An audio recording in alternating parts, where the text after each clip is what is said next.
ఇంగ్లాండ్తో T20 సిరీస్కు భారత జట్టును ఇప్పటికే ఎంపిక చేశారు. కానీ వన్డే జట్టుపైనే అభిమానుల ఫోకస్ ఉంది. ఎందుకంటే ఇంగ్లాండ్తో వన్డే సిరీస్ ముగియగానే ఛాంపియన్స్ ట్రోఫీ ఉంటుంది.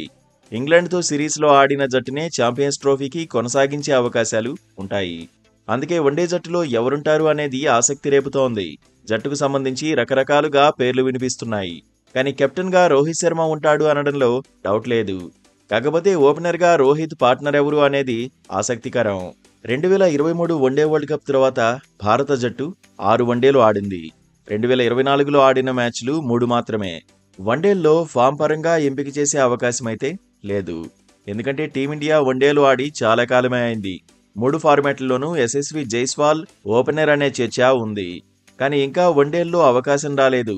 2023 వన్డే వరల్డ్ కప్లో రోహిత్, సుమన్ గిల్ భారత జట్టు ఇన్నింగ్స్ను ఆరంభించారు. గిల్ రికార్డులు మెరుగ్గానే ఉన్నాయి.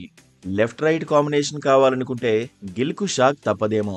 ఇప్పటికే సౌత్ ఆఫ్రికా టూర్లో సుమన్ ఛాన్స్ దక్కించుకోలేదు. శ్రీలంకలో వన్డే సిరీస్లోనూ మెరుగైన ప్రదర్శనేమీ చేయలేదు. 3 మ్యాచ్ల్లో కలిపి 57 పరుగులు సాధించాడు. బంగ్లాదేశ్తో టెస్ట్ సిరీస్లో సెంచరీ కొట్టిన బోర్డర్ గవాస్కర్ ట్రోఫీలో విఫలమయ్యాడు.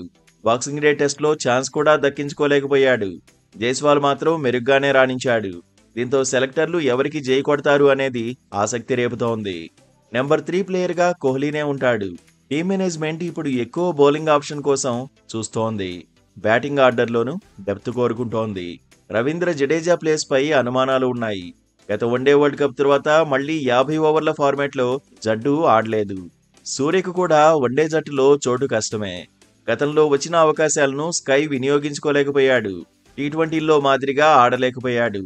ఆల్రౌండర్ల కోటాలో అక్షర్ పటేల్, శివం దూబే, వాషింగ్టన్ సుందర్, రియాన్ పరాగ్ మధ్య పోటీ కనిపిస్తోంది. నితీష్ కుమార్ రెడ్డి వన్డే జట్టులోనూ చోటు దక్కించుకునే ఛాన్స్ ఉంది.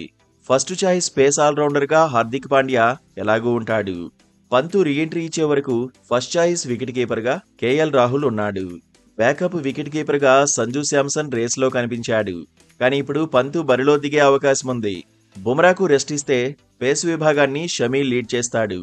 సిరాజ్, హర్షదీప్ సింగ్ జట్టులో ఉండడం ఖాయమని చర్చ జరుగుతోంది. కుల్దీప్ యాదవ్ ఫిట్నెస్ను నిరూపించుకోవాల్సి ఉంది. జట్టులో చోటు కోసం వరుణ్ చక్రవర్తి ఎదురు చూస్తున్నాడు.